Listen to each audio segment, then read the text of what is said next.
बिस्मिल्लाहिर्रहमानिर्रहीम अस्सलाम वालेकुम वरहमतुल्लाहि वबरकातुहू। वेलकम टू द फूड झटपट। बीफ़ पुलाव की बात हो रही हो और वहाँ पर बन्नू बीफ़ पुलाव की बात ना हो, ये हो ही नहीं सकता। अच्छा पुलाव बीफ़ पुलाव ही होता है। पुलाव हमेशा यखनी में ही पका हुआ होता है। ये नहायत बेहतरीन और लजीज़ पुलाव तैयार होता है। आम यखनी पुलाव की निस्बत इसमें डिफरेंस सिर्फ इतना ही है कि इसमें बोनलेस गोश्त इस्तेमाल होता है और गोश्त की जो मिकदार है वो चावलों की मिकदार से ज़्यादा होती है। पुलाव के साथ मैं बहुत मज़ेदार पकौड़ियों के रायते की बेहतरीन रेसिपी शेयर करूंगी, जिसे जानकर आप खुश हो जाएंगे इंशाल्लाह। चलिए रेसिपी स्टार्ट करते हैं। सबसे पहले बोनलेस गोश्त ले लेंगे 1.5 किलो के करीब, और इसके अंदर हड्डी भी शामिल करेंगे, वो हम बाद में अलहदा कर लेंगे। 3 लीटर के करीब पानी इसमें डालेंगे और इसके अंदर कुछ खड़ा मसाला ऐड करेंगे, जैसे काली मिर्च 1 टेबलस्पून, सौंफ 1 टेबलस्पून, खुश्क धनिया 1 टेबलस्पून, लौंग 7 अदद, बादियान का फूल 2, दालचीनी 4, काली इलायची 2, नमक 1 टेबलस्पून डाल देंगे। ये सब मसाले साबुत ही डालने हैं। मैं अच्छे पुराने बासमती चावल यूज़ कर रही हूँ। आप सेला भी यूज़ कर सकते हैं, क्योंकि देग में सेला चावल यूज़ होते हैं। सेला चावल को 1 से 1.5 घंटा भिगोते हैं और बासमती चावलों को आधे से पौने घंटे के लिए भिगोएंगे। पौने घंटे के बाद हम चेक करेंगे कि हमारे गोश्त गल गया है, यखनी रेडी हो गई है। अगर नहीं हुई तो फिर हम इसको ढक देंगे दोबारा। मैंने देखा भी थोड़ी सी इसमें ज़रूरत थी, तो मैंने इसको दोबारा ढक के रख दिया। ये तकरीबन 1 घंटा लगा और मेरी यखनी रेडी हो गई थी। दूसरी तरफ हम मसाला बनाएंगे। ये तमाम चीज़ें निकाल के रख ली हैं, प्याज, टमाटर और मसाला जात। तो मैं बारी बारी बताती हूँ आपको जब अंदर डालती हूँ। ऑयल लेंगे हम। 1 किलो चावलों में 1 कप ऑयल डालेंगे, या घी भी यूज़ कर सकते हैं। आम चावलों में मैं 1.5 कप यूज़ करती हूँ, लेकिन इसमें मैं 1 कप करूँगी, क्योंकि यखनी पुलाव में भी ऑयल निकलेगा बीफ का। अब मैं प्याज शामिल करूँगी 2 अदद बड़े साइज़ के, और टमाटरों के छिलके मैंने उतार लिए और इनको काट लिया है। हरी मिर्चें भी साथ काट के रख ली हैं।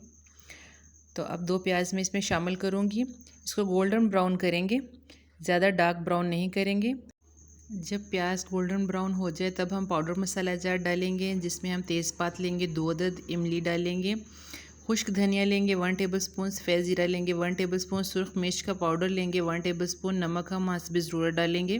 यखनी में भी डाला है इसलिए देख के डालेंगे। सब्ज़ इलायची 2-3 अदद लेंगे। पुलाव मसाला डालेंगे 2 टेबलस्पून। ये ऑप्शनल है, आप डालना चाहें तो डाल लें, वरना यखनी पुलाव में जो खड़े मसालों की खुशबू है उसी ने ही इसको कंप्लीट कर देना है इसका जायका। मैं इसलिए यूज़ करती हूँ ये पुलाव मसाला, क्योंकि इससे टेस्ट थोड़ा सा हटके हो जाता है। प्याज अब गोल्डन ब्राउन हो चुका है, तो हम इसके अंदर थोड़ा सा पानी डालेंगे। उसके बाद हम इसके अंदर टमाटर डालेंगे, हरी मिर्चें डालेंगे, लहसुन अदरक की पेस्ट डालेंगे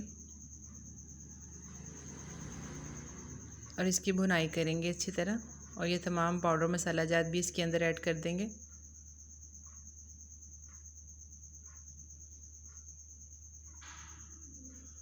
इसको हिलाएंगे और इसकी अच्छी तरह से भुनाई करेंगे। 4-5 मिनट तक भुनाई करेंगे। अब हमारी यखनी रेडी हो चुकी है। हम हर चीज़ को अलहदा कर लेंगे। यखनी को छान कर अलहदा कर लेंगे, मीट को अलहदा कर लेंगे, हड्डियों को अलहदा करके डिस्कार्ड कर देंगे, और जो खड़े मसाला जात इसके अंदर है उनको भी अलहदा कर लेंगे, क्योंकि उनकी अब ज़रूरत नहीं है, उनका पूरा असर निकल चुका है। अब हम जो गोश्त है बोनलेस, इसको हम मसाले में डालेंगे। 1 कप दही डालकर इसकी अच्छी भुनाई करेंगे, ताकि इसका कच्चापन ख़त्म हो जाए। फिर इसके अंदर यखनी शामिल करेंगे। 1 किलो चावल थे तो हमने 2 किलो यखनी नहीं डालनी, 1.5 किलो यखनी यूज़ करनी है। जब पानी में बॉयल आ जाए तो इसके अंदर चावल ऐड कर दें, और फिर जब पानी ड्राई हो जाए तो इसको दम पर रख दें। नीचे तवा रख दें और इसको दम दे दें। 15 मिनट दम देंगे और उसके बाद आग बंद कर देंगे, और 10 मिनट तक चावलों को वैसे पड़े रहने देंगे ढका हुआ। इससे चावल लंबे लंबे और खिले खिले हो जाते हैं। और फिर 10 मिनट के बाद हम दम उठाएंगे, ढक्कन उठाएंगे। देखिए माशाल्लाह कितने खिले खिले चावल तैयार हुए हैं। चावलों को हमने थोड़ा सा हल्का गीला और ढीला ढीला रखना है, बहुत ज़्यादा दम नहीं देना। साथ हम रायता रेडी करेंगे। पकौड़ियों का स्पेशल रायता है। ये पकौड़ियाँ आपको बाज़ार से ईज़िली मिल जाएंगी। ये मूंग की दाल की पकौड़ियाँ हैं और बेसन की पकौड़ियाँ भी मिलती हैं। इनका टेस्ट स्पेशल होता है, ये मूंग की दाल की पकौड़ियों का। इनकी मौजूदगी में भल्लों की ज़रूरत नहीं पड़ती। एक बर्तन में हम पकौड़ियाँ डाल लेंगे, इसमें उबलता हुआ गर्म पानी शामिल करेंगे और थोड़ा सा ठंडा पानी शामिल करेंगे। इतना पानी हो जाए टोटल कि ये भीग जाए। फिर हम इसको अच्छी तरह इसको नीचे कर लेंगे, इसको डुबो देंगे उसके अंदर और ढक्कन दे के रख देंगे। तकरीबन 15 मिनट में वो रेडी हो जाएंगी। उतनी देर में हम ग्रीन चटनी रेडी कर लेते हैं पुदीने की, जिसमें पुदीना, धनिया और हरी मिर्चें लेंगे। 15 मिनट हो गए। अब चेक करेंगे हम पकौड़ी, देखें ये कितनी सॉफ्ट अंदर तक बिल्कुल गल चुकी है। अब हमने इसको छन्नी में डालना है, इसका गर्म पानी निकाल देना है और इसके अंदर हम नल का ठंडा पानी डालेंगे। ठंडा पानी डालने के बाद हम इसको हल्के हाथों से दबाकर इसको निकाले जाएंगे और एक बर्तन में रख देंगे। तो आप देखें ये कितनी अच्छी सॉफ्ट और कंप्लीट रेडी हुई हैं, मतलब पूरी हैं, कुछ भी टूटी नहीं। जैसे मर्ज़ी हम दही में निकालेंगे, इसको घुमाएंगे, ये बिल्कुल नहीं टूटेंगी। इस भल्लियों की मौजूदगी में दही भल्लों की ज़रूरत नहीं है, ये दही भल्लों की जगह ही रायता रेडी होता है। उधर ये हमने ग्रीन मसाले जो हैं वो काट लिए हैं। अब इसको हम ग्राइंडर में डालेंगे, थोड़ा सा नमक ऐड कर दें, नहीं तो आप ऐसे ही इसको डालें और ग्राइंड करें।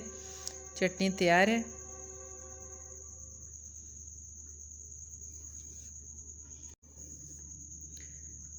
हम तमाम चीज़ें काट लेंगे रायते के लिए।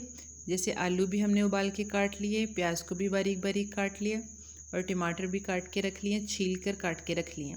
1 किलो हम दही लेंगे और इसको अच्छा सा बीट कर लेंगे। इतना बीट करेंगे कि इसके ऊपर झाग सी बन जाए। इसके बाद हम इसके अंदर ग्रीन चटनी जो हमने फ्रेश बनाई है वो ऐड करेंगे। इतनी करेंगे कि उसमें ग्रीन कलर लुक आ जाए।